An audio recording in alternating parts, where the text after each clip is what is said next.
Bonjour à tous, très content d'être ici, de vous voir si nombreux. Merci à Michel Dekemeter pour la possibilité de présenter ce projet qui est né en fait dans la première cohorte, si je ne m'abuse, de l'incubateur en économie systémique, Extrapreneur. First edition of Extrapreneurs, this project was born. Donc, au départ, un homme vient, Benoît de Belfroy, et il propose un projet. Nom de code G4.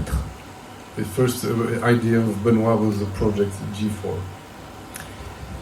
Ce projet, à la base, était censé permettre à une équipe de coachs d'intervenir au sein des entreprises. The idea was to have coaches to work inside organizations and companies. Et bien sûr, l'idée d'intégrer ce projet au sein d'Extrapreneurs, c'était de pouvoir y greffer de nouvelles personnes, nourries des outils en intelligence collective que notamment Michel et ses collaborateurs nous ont enseigné. The whole idea to participate in Extrapreneur was to accelerate the project in collective intelligence. Bien sûr, le projet a mis du temps à avoir la forme que je vais vous présenter aujourd'hui. It took time, of course. Donc, Divergent, donc c'était une référence au film Divergence. You have seen the movie Divergent. It's a connection to the movie. Donc l'idée, c'est de pouvoir travailler avec des paradigmes différents, mais donc aussi avec une manière de fonctionner qui est différente, autant sur le plan individuel, mais surtout et essentiellement sur le plan collectif. The whole thing was to work different as an individual, but also collectively. Donc, bien sûr, on est dans des questions économiques, et donc l'idée d'abord, c'est de faire un petit état des lieux. Et donc, là, ici, on va regarder un petit peu ce qui se passait à l'époque, donc en 2017, en Belgique. The problems in 2017 in Belgium, we checked, made an inventory of the challenges. Pour essayer d'y répondre différemment nécessairement. To try to give a different answer to it. Ici, on a différentes proportions, 1 tiers, 2 tiers et 12%. Alors, à quoi correspondent ces proportions ? 1 tiers, c'est le nombre de personnes qui, en Belgique, ne travaillent pas du tout. 1/3 of Qui the sont en people âge in de Belgium travailler. do not work and in age of working. They don't have a job. 2 tiers, ça correspond à la proportion de métiers qui vont être transformés ou qui vont disparaître. 1 tiers va être complètement transformé. L'intelligence artificielle vous montre déjà à quel point c'est réel, et un autre tiers va potentiellement complètement disparaître. 2/3 of the jobs are going to change, 1/3 completely change, and 1/3 mutate. Et 12%, c'est la proportion des gens qui sont engagés au travail. And 12% is the amount of people who are engaged in their job. Donc le calcul n'est pas trop difficile à faire, ça fait quand même beaucoup de gens non engagés, It's a lot of people underused, unengaged, volontairement désengagés.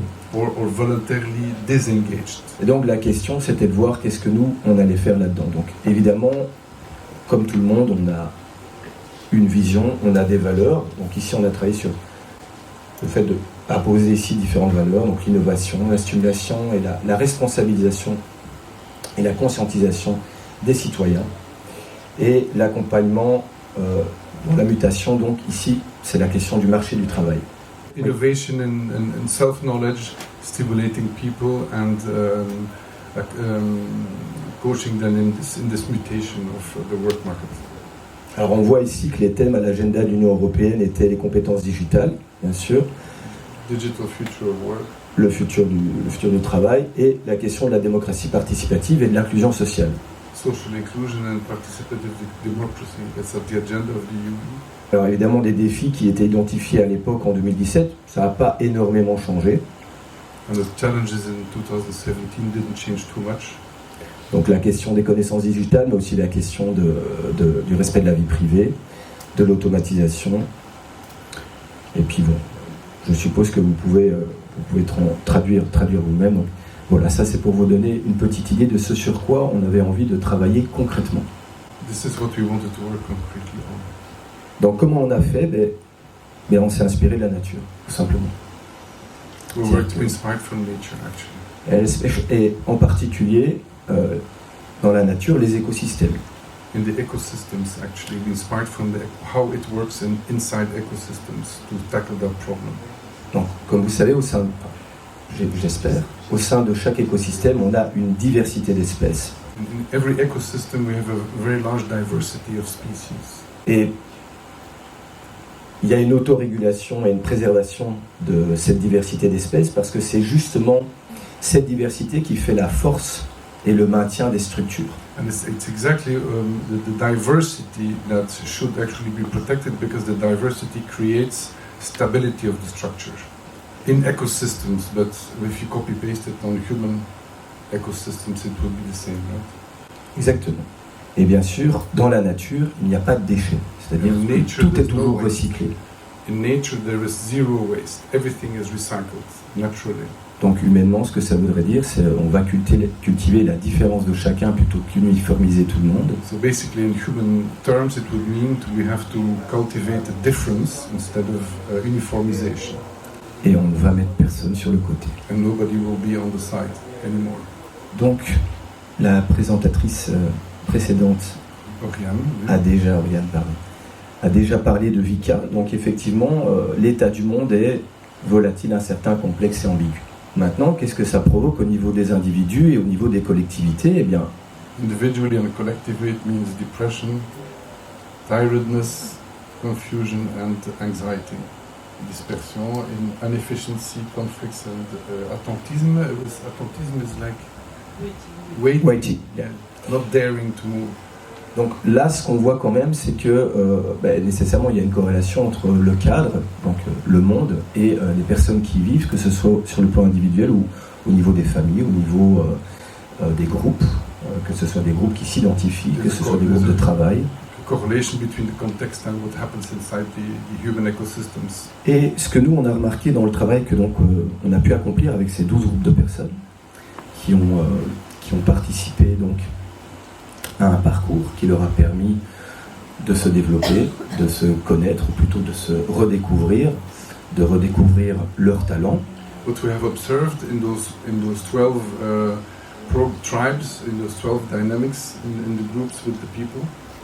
Et que le problème n'était pas véritablement une question de compétence, ni une question de connaissance, ni même une question de volonté, mais peut-être une question, je dirais, de perception. C'est-à-dire que la manière avec laquelle ces gens sont perçus est directement liée à un mindset qu'il s'agit de changer.